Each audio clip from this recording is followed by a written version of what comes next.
tonight's cook along. So you guys are in for a treat. I have two really easy, delicious recipes. Both will be fixed in the microwave, which I think is fantastic. So you can have a really good comfort food meal in 30 minutes or less. And we're just going to use the microwave, which is super cool. So the first piece I'm going to show you is our stoneware deep covered baker. So this piece will actually go in the microwave or in the stove. It can also go in the dishwasher for easy cleanup. I have inside here 3 baking potatoes, pretty large sized potatoes, and I've got them kind of quartered up, and a half a cup of milk. So I've had them in the microwave for about 20 minutes. So they're getting good and soft, and we're going to take a peek at them and see if they are ready to mash up. You're always, when you're handling your stoneware, even if it comes out of the microwave, you're always going to want to use some kind of oven mitts or something because the stoneware does get hot. So be mindful of that when you're cooking. Especially microwave, you don't always think about things being hot coming out of there. This piece will definitely be hot. So let's see how it looks. You guys might recognize these pieces. So this is our classic piece mix and chop. A lot of people, when you think of Pampered Chef, you instantly think of pizza stone, stoneware, mix and chop, right? So this is our original mix and chop. It's really good for browning meat, mashing potatoes, things like that. We restyled the mix and chop a couple of years ago. This is our mix and chop spatula, which I actually really like it too. It does just the same as the classic mix and chop on when you're doing like raw meat, you know, it still has the same effect. It's got kind of the sharper edge here, which I like. One thing that I really like about this, especially when you're doing raw meat, it is very easy to clean up. This one, as you can see, has a lot of little crevices, and especially when you're working with hamburger or sausage, that meat likes to hang up in there. So it's a little bit more challenging to clean, but it's really good at mashing potatoes, which is what I need it for tonight. So I'm going to stick with this guy and use it. So first thing, we're just going to go ahead and get these potatoes kind of mashed up, get them softened, or they're pretty softened already. We're just going to kind of get them roughly mashed up, and then we're going to add some things. Yeah, it looks really good. All right. Let me grab a spatula here and kind of get that cleaned off a little bit. And we may need this guy again in a few minutes. We'll just kind of set it to the side over here for now. All right, so this is another classic piece. This is our classic batter bowl, and I've got half a block of cream cheese in here. It's been sitting out at room temperature for a while. I think I'm going to go ahead and pop it in the microwave for a few seconds. We need it to be nice and soft because we're going to mix in some milk, and we need to get that nice and mixed before we add it to our mixture. I'm just going to kind of push this. You may not be able to see as well if I do that. There. That should work. All right, let's see how it's looking. Yeah, perfect. Okay, so we're just going to kind of whisk this up and get it smooth.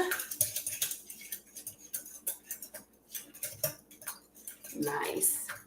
All right, and then I've got 3 cups of milk here. This is also a batter bowl. This is our classic size. It is an 8 cup. This is just the smaller size. It is 4 cup. So I've got 3 cups of milk in here. We're just going to blend that in to our cream cheese and whisk it up.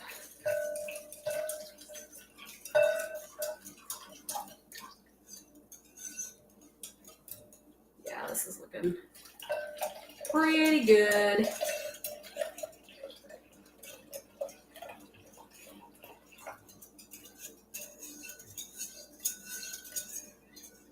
Okay.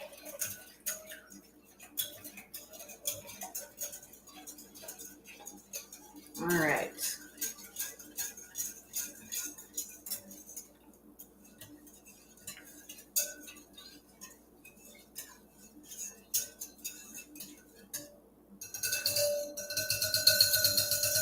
Okay. All right, let me get my oven mitts back on here just in case that guy is still hot, and it might very well be.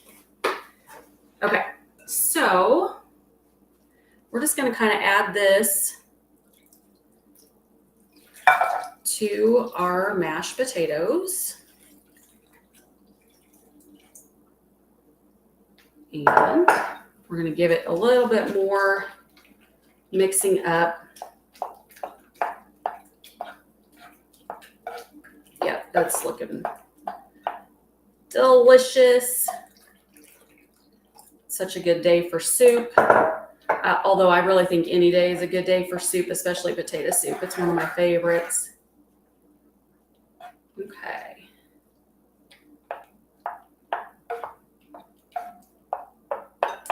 Okay, a little bit more.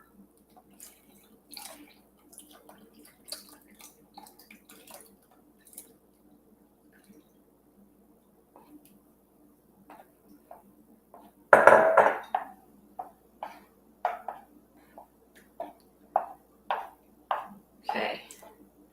We're going to add a little bit of salt and pepper.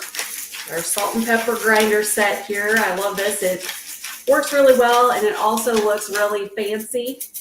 You can use it as a centerpiece on your table or island. It's really nice. Okay, salt, pepper, and then 2 tablespoons of butter. Add that, and then we're going to pop it back into the microwave. And we need to do that probably another 5 minutes or so. Let's go ahead and get that ready to go back in. I'm not going to put the lid back on this time. I don't want it to cook over. It's pretty full.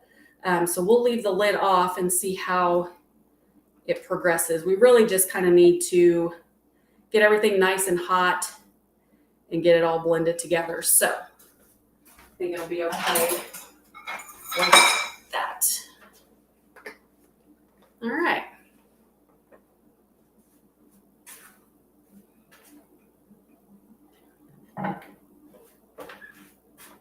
Okay, we'll go another 5 minutes and then we will check it. Okay, the next thing, we've got to have shredded cheese with our potato soup, right? Everything's better with cheese. You have to have cheese on anything and everything, in my opinion. Okay, so this is our adjustable double-sided grater. So it works great for, you can even use this side for zesting. It's got a finer blade. It's good for like chocolate or Parmesan cheese, something that you want a finer grate on that comes with these protective coverings, which just slide off and on. I'm going to use the bigger side for our cheese. So we'll get that ready here. So you can use this in a couple of different ways. It comes with this piece that you can set it on, and then it catches your cheese or whatever you're grating down inside. You can actually, it comes apart, and you can lay it on the top of your bowl and grate it that way. So it's just whichever is more comfortable for you. I may actually do it over the bowl just because it's a little bit easier. Let me grab the cheese. So when you're grating cheese, the best thing to do is keep it in the fridge as long as you possibly can. Really cold cheese works better than room temperature cheese or warmer. When it gets too warm, it wants to start to kind of smash, and then it doesn't want to cut, and you're not getting a good grate on your cheese. When you're doing that, you're just kind of making a mess. So I like to keep mine in the fridge as long as possible. And I'm going to use our bag, our chip clip, and bag slicer set. So this comes in a 2-piece set, and it's got a magnet on the back, so I always know where it is. And then it's got a little cutter on the inside, so you just kind of clip it, and then it cuts the top right off, which is super handy anytime you're opening anything plastic, which always tends to be aggravating for me. Stick it right back up there because I'm probably going to need it again in just a few minutes. Okay. All right. So this is our the food chute, and you're going to want to use that just to kind of keep your fingers away from the blade when you're trying to grate. Probably need to cut this down.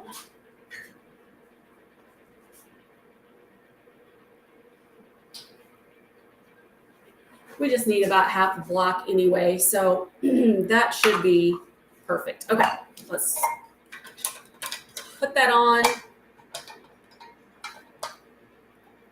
Then you drop it right down in there. And then this actually goes over the top, but for a little bit. Try it again, I think. All right, now we'll give it a try. Pampered, not perfect, right? For sure. All right, let's see what we can do here.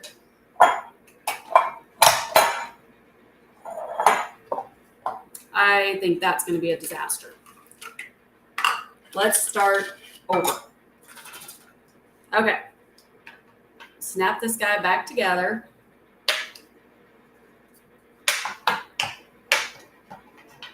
Well, maybe we will. Well, come on. There we go. All right. Try this again. Okay. Cheese in. Protective sleeve. There we go. Now we're in business. Okay. So we'll do about half the block. That's all we need really for this. You can always do more. Truthfully, there's no such thing as too much cheese. So another tip, store-bought shredded cheese has kind of a substance on it, almost like sawdust.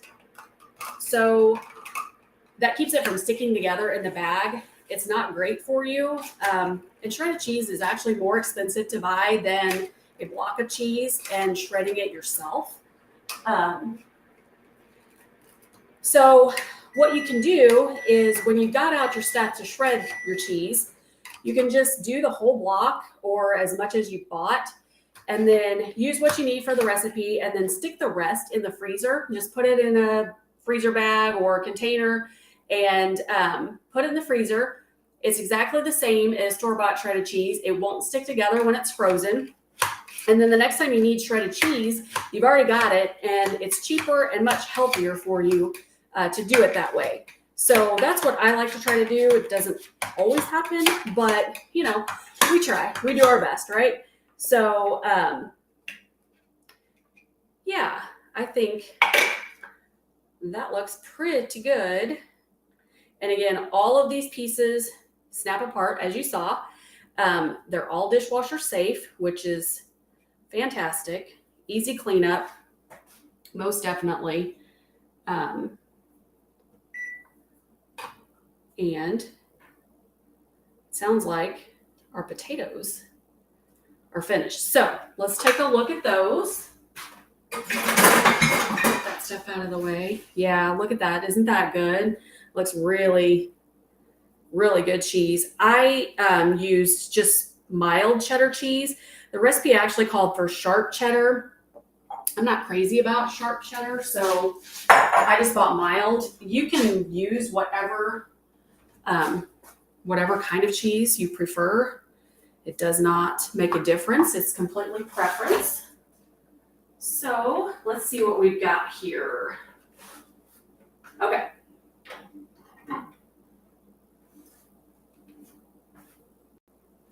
Oh yeah, this looks really good.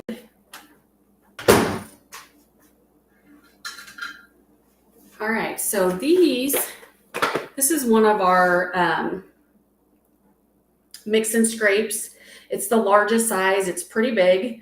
I'm just going to kind of stir up with that, see how it looks. Feels like it's pretty warm. And then we're going to start kind of mixing in our cheese. We want that to get melted. As far as consistency with this soup, you know, you can mash up your potatoes as fine as you want them. Some people like big chunks. Some people like just more of a thicker soup. So it's completely up to you how you want to serve it. I did peel my potatoes. I did leave a few strips of skin, just because I kind of like that. And then, you know, it's homemade and, you know, all the nutrients are in the skin, right? So, yeah, it's looking great, guys. All right, so let's start kind of adding in cheese and see where we're at here. And then, of course, you can garnish your soup with chives, green onions. Bacon is always good. More shredded cheese.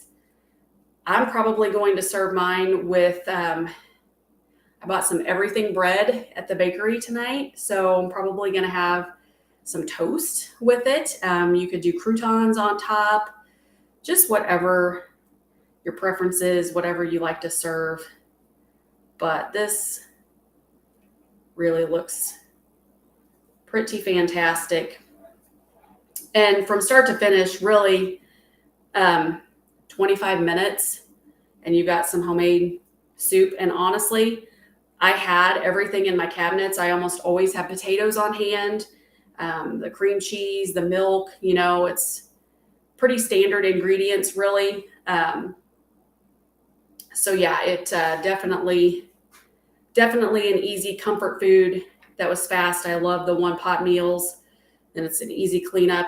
You can actually just pop the lid back on it, store the whole thing in your fridge for your leftovers, which is, I think, even better. So definitely a winner. Potato soup is one of my favorite soups. My grandma taught me how to make potato soup. I think that was one of the first things that she taught me when she was teaching me how to cook. Which our version takes a lot longer than this one, I'll tell you that. But you know, it's a pretty special memory that I have of her. We did a lot of cooking together. So I'm going to save, I think, the rest of this for garnish on the top, because I think we've got enough stirred in here, and it looks great. It looks really good. So I think we're going to call that a win,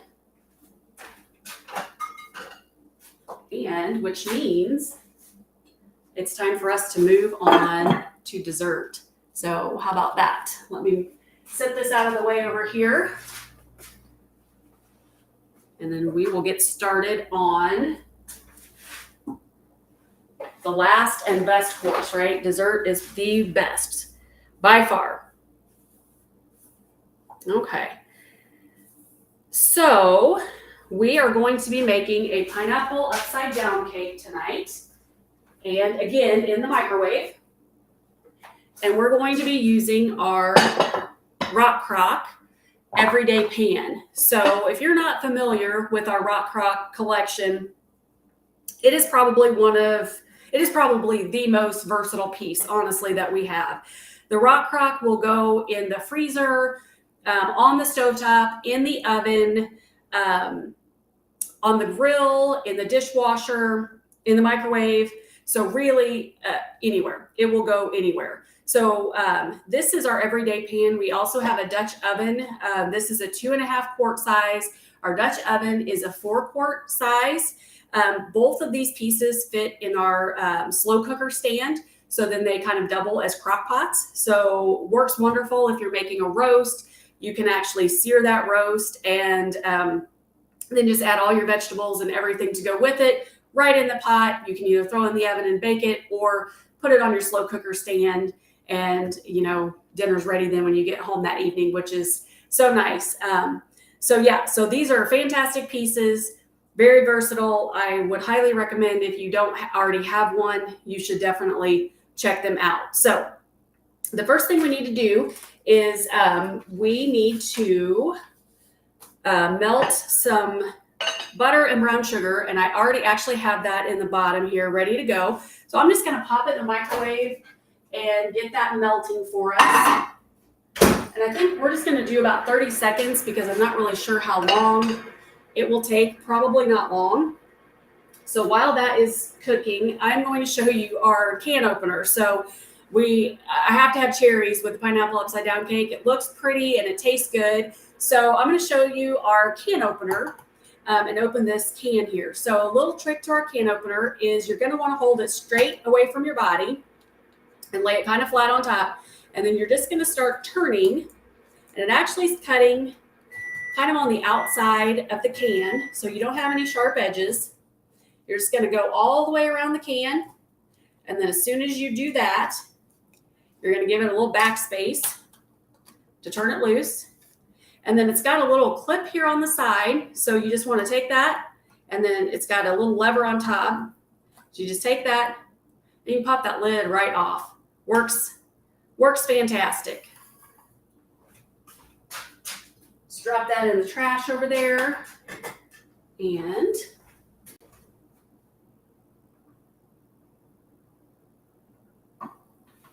let's check out our brown sugar and butter mixture. And we need to go just a little bit longer.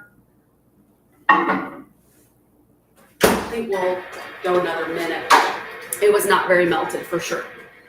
All right, so very simple recipe again. Yellow cake mix.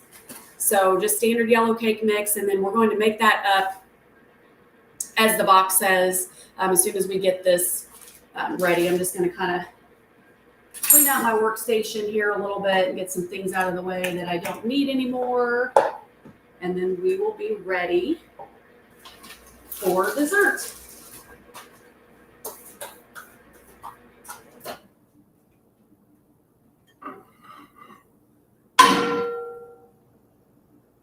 Okay, we're getting there.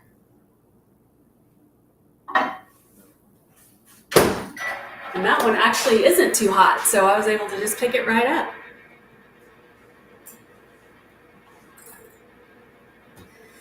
So, yeah, easy, fast dinner. Super excited about dessert. That's my favorite, honestly. You can't have a comfort food like potato soup and not have dessert. That is for sure. So, and it's in the microwave. Super fast, super easy. Cannot beat that.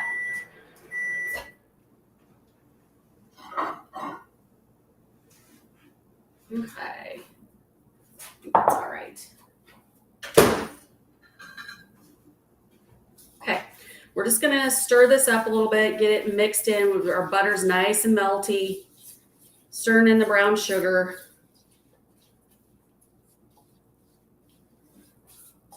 Just kind of get a coat there on the bottom.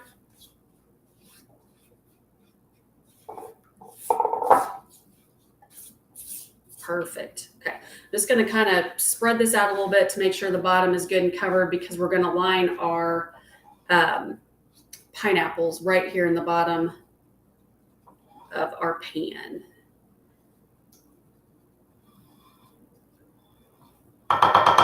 Okay. So just canned pineapple rings. We're just going to make a layer around the bottom of our everyday pan.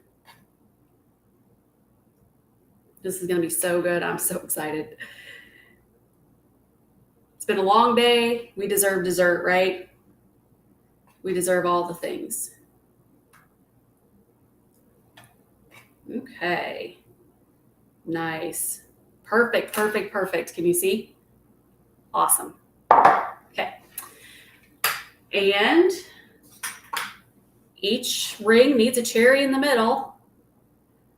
Some people use maraschino cherries. I just bought canned cherries. They're pitted already, so I think they'll be just as good.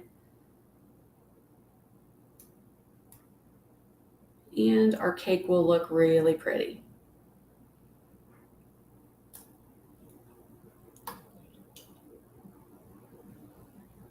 Trying to get some of the better ones that aren't smashed. There we go. All right, great. Okay, that is ready. Just gonna kind of set it out of the way for a minute, and then we're going to mix up our yellow cake mix. So again, grab our bag clip and slicer set, cut the top right off of there, and we're gonna add to our plastic mixing bowl. So this mixing bowl, you can buy individually. There's 3 sizes. You can buy the set of 3. This is the biggest one in the set, which I use all the time. It's awesome. All right, let's see here. What do we need? Better look at the cake mix, make sure I'm not leaving anything out. Yep, nope, I'm not. Okay, so first thing, 3 eggs, and this is one of our glass prep bowls. They come in a set of 3. This is our 3 cup. This actually there might just be 2 in this, but it comes in 3 cup, 2 cup, and 1 cup. They're fantastic. Pre-measuring ingredients. If you need 1 cup of something, it's a pre-measured bowl. You can just put it in, and it makes the prep work go much faster. So I'm just using my stainless mini whisk here. We're going to kind of get those eggs beat up before we add them to our mix. Okay, looks good. Go ahead and add our eggs in. Okay. And then this calls for a cup of water, but I actually saved our pineapple juice, and I'm going to use that instead because I think it's going to make it just extra sweet and good. So I'm going to go ahead and get that added in.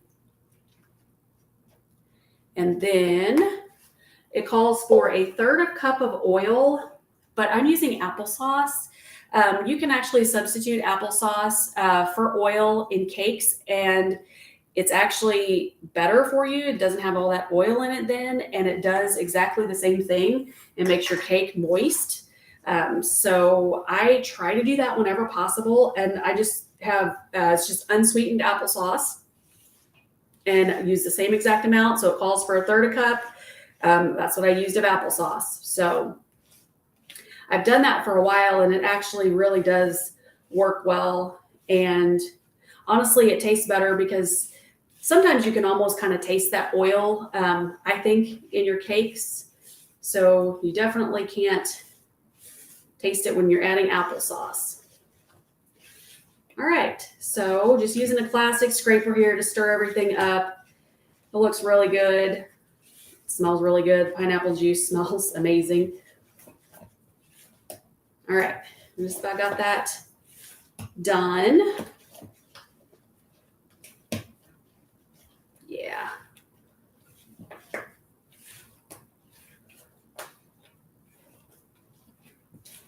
Okay, and then we're just going to pour that cake mix right over the top of our pineapples.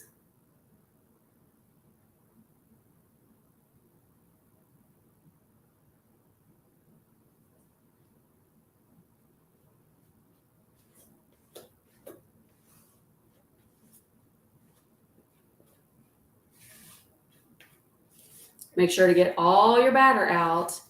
My grandmother would fuss at me if I didn't get the bowl scraped really well. She said, "You're leaving half your batter in the bowl." So make sure to use a good scraper, a good Pampered Chef scraper, and get all that batter out of your bowl, right? Okay. Yep, that looks really good. Make sure I didn't miss anything here. Nope, I think we're ready to go. And we're going to pop this in the microwave. I'm going to start on 8 minutes. It says 8 to 10, but we're going to check it after 8 and see how it looks. And